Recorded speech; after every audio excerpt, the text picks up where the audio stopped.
Husnabad municipal ఎన్నికల సన్నాహక సమావేశంలో స్థానిక కేజీఆర్ గార్డెన్లో మంత్రి తుమ్మల నాగేశ్వరరావు పాల్గొన్నారు. ఈ సందర్భంగా ఆయన మాట్లాడుతూ, గౌరవెల్లి ప్రాజెక్ట్ పొన్నం ప్రభాకర్ ద్వారానే పూర్తి అవుతుంది అన్నారు. తెలంగాణ ఉద్యమంలో కీలక పాత్ర పోషించి దెబ్బలు తిన్న వ్యక్తి పొన్నం ప్రభాకర్ అని అన్నారు.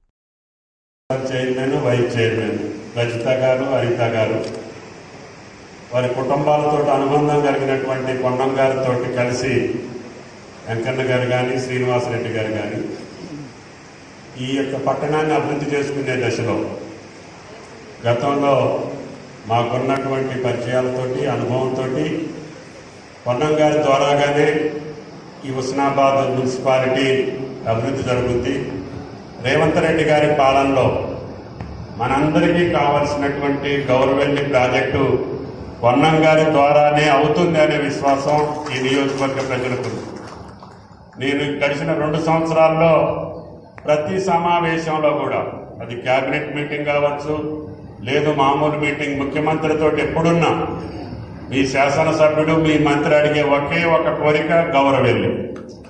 అందుకనే ముఖ్యమంత్రి గారు ప్రభాకర్ గారి ఒత్తిడికి తట్టుకోలేక ముందు ఆయన కార్యక్రమం కానివ్వండి, ల్యాండ్ ఎక్విజిషన్కి పైసలు ఇచ్చేయండి, కాలువల పనులు మొదలు పెట్టండి అని చెప్పి క్యాబినెట్లో మేడారం సమ్మక్క సారక్క దగ్గర జరిగిన క్యాబినెట్లో కూడా పట్టుబట్టి ఆ అంశం క్యాబినెట్లో ఉన్నా లేకపోయినా ప్రతిసారి క్యాబినెట్లో ఇరిగేషన్ మంత్రిని, ముఖ్యమంత్రిని ఇబ్బంది పెట్టి అడిగేటటువంటి ఏకైక కోరిక మీకోసం గౌరవేంది అని చెప్పి మీకు ఈ సందర్భంగా మనం చేస్తున్నాం.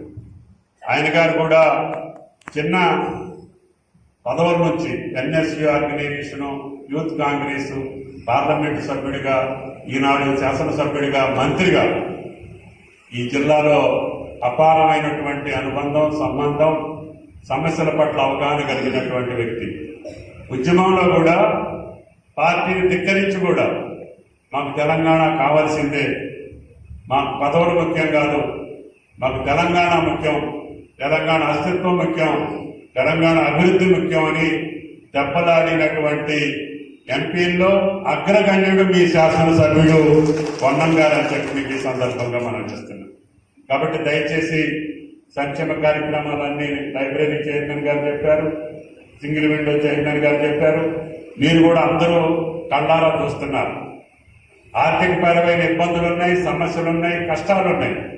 అయినా ముఖ్యమంత్రి గారు ఆయన ఇచ్చినటువంటి వాగ్దానాన్ని ఒక్కొక్కటి తీర్చుకుంటూ 2 సంవత్సరాల్లో మహిళలకు ఇచ్చినటువంటి సంక్షేమం కావచ్చు, రైతులకు ఇచ్చినటువంటి భరోసా కావచ్చు, అన్నింటినీ తీర్చుకుంటూ వస్తున్నాం.